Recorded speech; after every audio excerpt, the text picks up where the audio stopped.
So what's interesting about females is that we have very changeable hormone levels throughout our menstrual cycle. And so as we know, estrogen will rise up more in the first half of our cycle, in the follicular phase, and then that will drop a bit down, whereas the progesterone will then rise in the later phase, which is the luteal phase.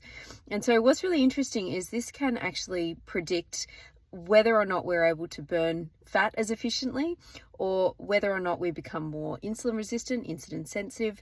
So I'm about to explain what happens here and how you can manipulate your diet a little bit in order to help you to feel a little bit better if you're lacking in energy. So as I said, in the first half of our cycle, the follicular phase, estrogen will rise, and it's not until our estrogen peaks that we actually ovulate.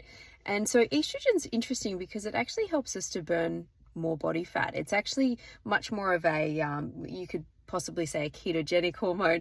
It actually helps us to be able to burn a little bit more body fat. So it's interesting to know that in the first half of the cycle, you might actually find that if you're using a low carb or a ketogenic diet, you might actually find that you feel better doing that in the earlier part of your cycle. So for the first 14 days.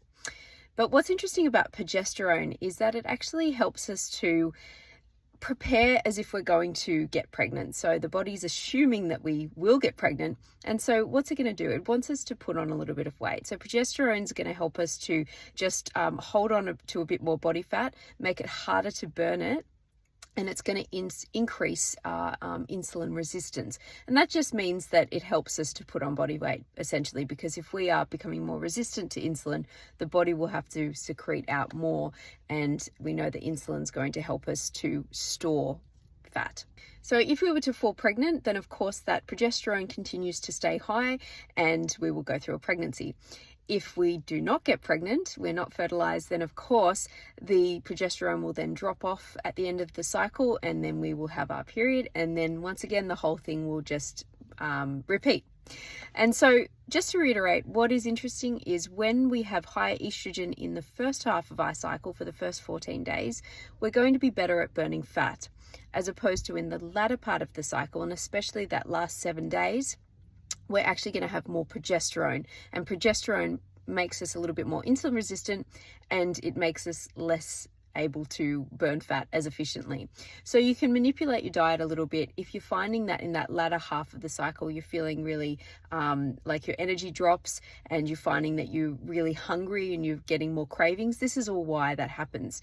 So sometimes when people are experiencing things like this, I like to manipulate the diet a little bit. So what I'll do is do a lower carb approach at the first half of their cycle when their estrogen's nice and high, and that's just because they're able to burn more fat. So why not put them in more of a fat burning mode and help them to sensitize their insulin receptors and all that.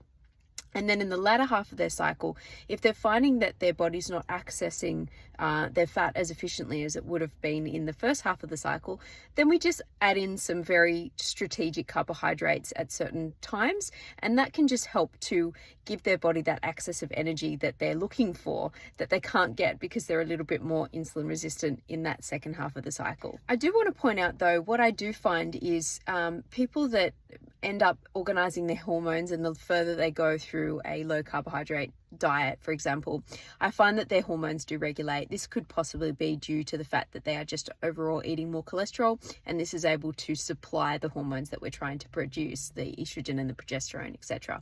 And so I do find that this seems to sort of regulate in most people, and their requirement to add in those carbs in the latter half of their cycle does tend to go down with time. And certainly that's something that I've found in myself. But, I do find that people still experience in maybe a day before their cycle, for example, they might experience excess hunger, cravings, and they feel a little bit more bloated and not so great. And that might just indicate that the progesterone's a bit higher.